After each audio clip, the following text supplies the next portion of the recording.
parents got a divorce, and both of them went into same-sex relationships. They were very political activists.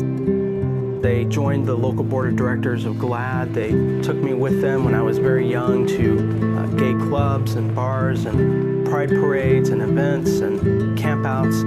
I remember this one time I was marching this gay pride parade when I was very young, and at the end of the parade were all these Christians holding up signs saying, "God hates you, there's no room for you," and if that wasn't offensive enough, they were spraying water and urine over everyone at the same time. I looked at my mom and I said, "Mom, why are they acting like this?" And I will never forget her words. She said, "Caleb, they're Christians, and Christians hate gay people."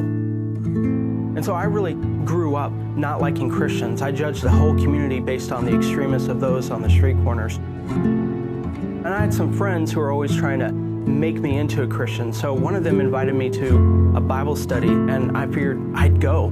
My plan is very simple. I'm going to go and I'm going to be a ninja Christian. I'm going to pretend to be a Christian, learn about the Bible, and then dismantle their arguments for Christianity. And I kept on going. I wanted to prove Christianity wrong, but here's what I learned, that Jesus was not like the people on the street corners. That Jesus' life was actually proving my worldview wrong. And I also learned that Jesus had very deep theological convictions, but he also had very deep relationships with people who were not like him, and people who were marginalized and outcast and pushed aside not only by secular society, but also by religious society as well. And I gave my life to Christ eventually, and I wanted to become a Christian, and I decided to become a pastor pretty much all within the span of a week. And I remember telling my parents, I was a 16-year-old teenager coming out as a Christian to my 3 gay parents. They disowned me for a while. They kicked me out. They didn't want to have anything to do with me.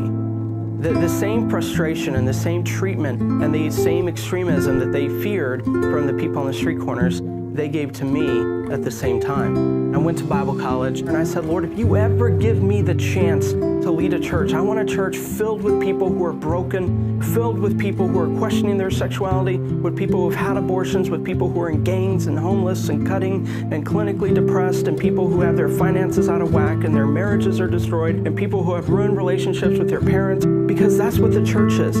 The church is really a mosaic of broken lives that God has united together to glorify himself. Jesus Christ did not die on the cross for some little members-only country club that is really a Pharisee factory.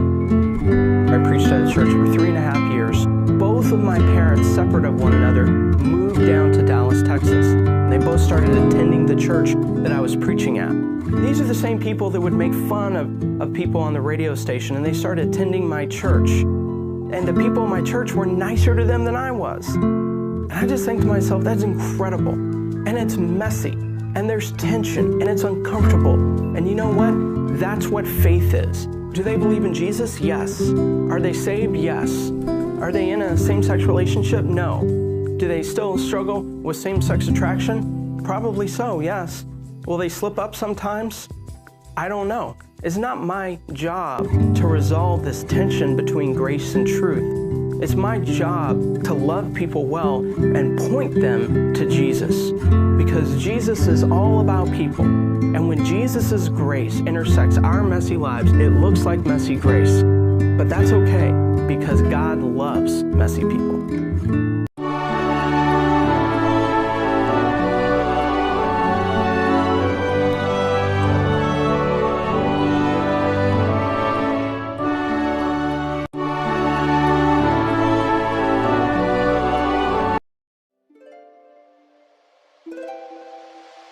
Yeah.